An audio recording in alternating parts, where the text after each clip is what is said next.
What race are you running right now? When you look out on your life, what is the finish line?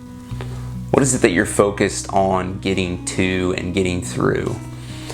I think for most of us, the temptation is to look for the economy opening back up, for some sort of new normal life that we get to live into, and we're focused and hoping that that's the race that we're running, right? That we're getting to that place somehow, someday. The thing is that I've been thinking about this a lot, that finish line is a real moving target. You know, back at the beginning of March, when things began to lock down, I was hoping that I'd be able to have church on Easter, and that certainly didn't happen. And then I went through a period where I thought maybe by Memorial Day, and now I'm thinking that might not be it either. It may be longer, it may not be longer. And I've just felt like it's really important right now to redefine what kind of race I'm running. You know, I spent 20 years as a very serious runner, and one of the most important things when you're training as a runner is to pick your distance, because how you train for a marathon is extraordinarily different from how you train from a 2-mile race or from a sprint race. The training is different depending on what kind of race you're running, and if you're really going to do a good job, you have to really zero in on training that's specific for the race that's laid out in front of you.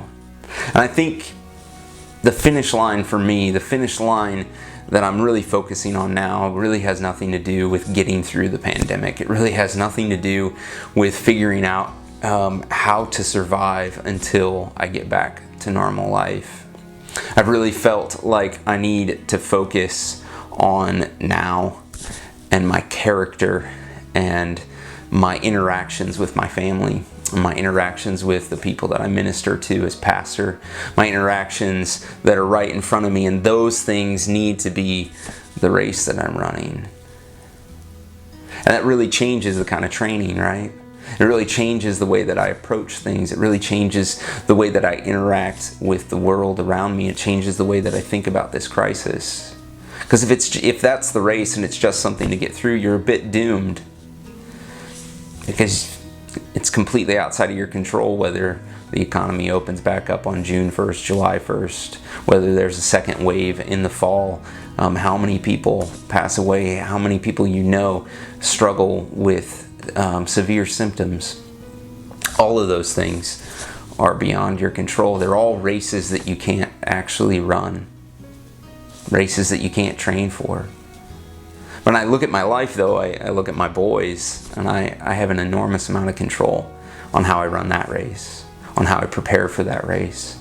I have an enormous amount of control over how I interact online. I have a lot of control over what kind of sermons I produce. I have a lot of control over what kind of attitude I pour into my relationships. And I can train for those things. I can focus on those things. Those are races that have finish lines. Now, sure, I wake up the next day and I have to run the same race over again, but it's in my hands. It's achievable. It's part of what I can do. And I think right now the endurance that we're called to, the endurance that we desperately need in these moments, is the endurance that looks to these small things for most of us. Most of us are not leaders. Most of us are not people who have any sort of say in what's going to happen to our society.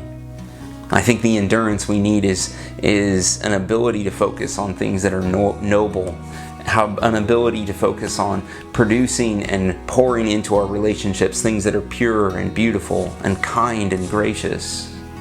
I think the race that we need to run with endurance, the race that's laid out before us, is finding a way to embody Jesus together in these moments.